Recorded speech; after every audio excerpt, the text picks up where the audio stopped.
Hi kiddos! Today we're going to read What If You Had Animal Ears by Sandra Markle, illustrated by Howard McWilliam. What if you had animal ears? And this one was purchased from a student a few years ago named Jordan. What if one day when you woke up, the ears on your head weren't yours? What if overnight a wild animal's ears took their place?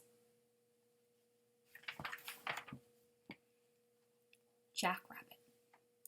A jackrabbit's ears are extra long and full of blood vessels. They're perfect for giving off body heat so the jackrabbit stays cool on hot days. Do you know how humans, stay cool on hot days? We don't have ears like this. If you want to guess, go ahead and tell your grown-up. If you had jackrabbit ears, you'd look taller so you could ride roller coasters sooner. That sure makes a difference.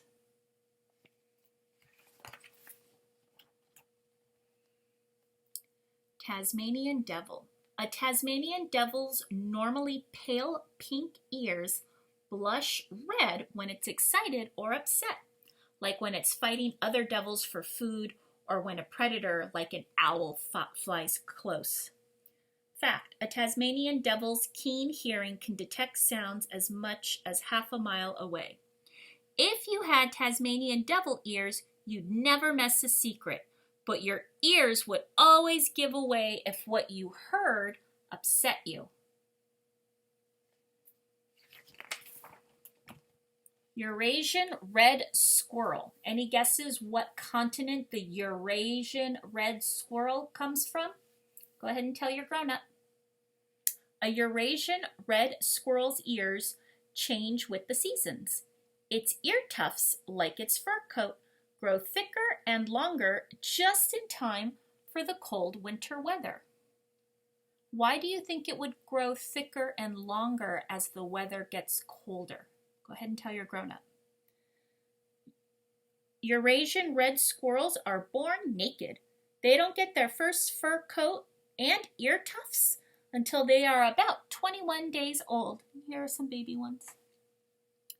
If you had Eurasian red squirrel ears, you could play in the snow without earmuffs or a hat and still have toasty, warm ears. Ooh, koala. A koala's big, round ears are completely covered with fuzzy, oily hair. This protects them from hot sunshine and chilly winds. Plus, raindrops run off so fast that their ears stay dry on the inside. Fact, scientists discovered female koalas choose the loudest male in the area when they mate and have babies. For koalas, being loud usually means strong and healthy. If you had koala ears, you could style your ear hair. Then you'd be sure to turn heads and start a wild trend. Okapi. Excuse me. An okapi's big ears each move separately, perfect for listening in two directions at once. So while dining on leaves in a forest, an okapi listens in every direction for predators like leopards. Fact, an okapi's tongue is so long it's able to lick its ears clean, inside and out. So you can see a little bit of that tongue there, can reach all the way to the ear and lick that clean. If you had okapi ears, you could easily listen in two directions at once, so no one would ever be able to sneak up and surprise you. So if you had okapi ears, you could listen like this way while this one's listening that way, or like that. Or you could listen both.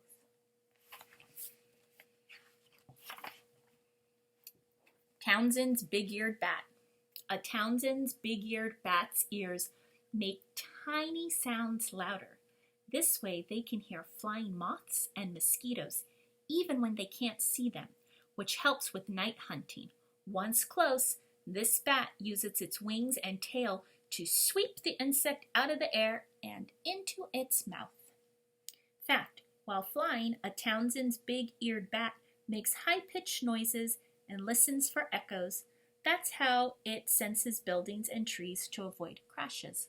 That's got a very special name called echolocation because it uses the echo to find the location. If you had Townsend's big-eared bat ears, you'd never need insect repellent.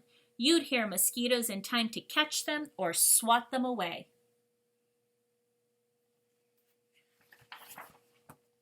Ooh, African elephant. What continent do you think the African elephant comes from? If you know, tell your grown-up.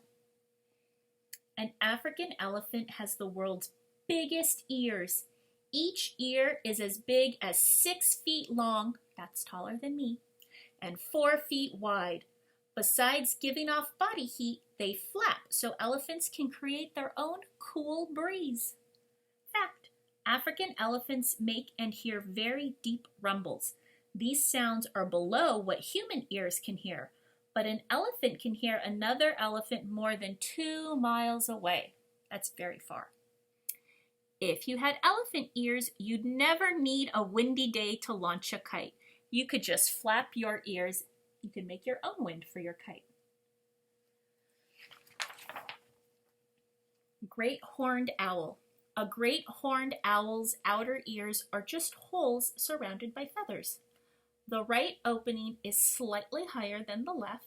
That little difference is enough for sounds to reach one ear first, and that lets the owl home in on fast food like rabbits and mice. Fact, what look like ears are just tufts of feathers, but may silently show feelings, lowered when upset and raised when checking something out. If you had great horned owl ears, you'd quickly pinpoint sounds, so maybe you'd be a star at playing Marco Polo. That's kind of like hide and seek in a swimming pool. It's a little bit different. You have to find them with your eyes closed and listen for the sound. Serval. A serval's ears have eye spot-like markings on the back. These let several kittens easily track and follow their mother through tall grass, and keen hearing lets the serval know just where to pounce to catch a mouse. A serval's inner ear lets it stay balanced to land on its feet, even when it leaps as high as a standard basketball hoop to slap a bird to the ground. If you had serval ears, you would be easy to spot. You'd lead every class trip, and even if you jumped high to peek over a wall, you would always land on your feet. Meerkat. A meerkat's ears have muscles to seal the opening shut.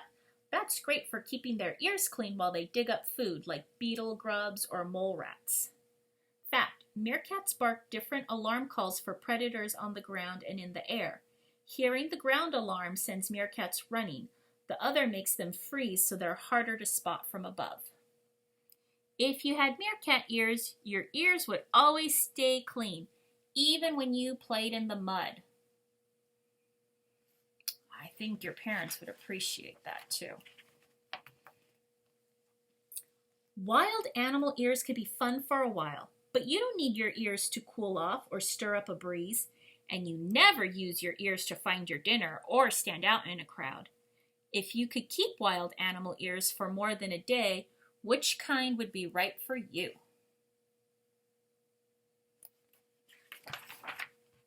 Luckily, you don't have to choose.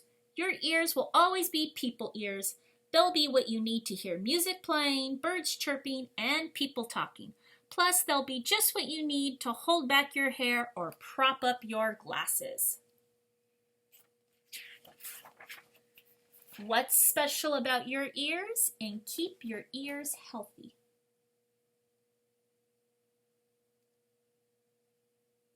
There you go. And that's the end. Okay, thanks kiddos, till next time.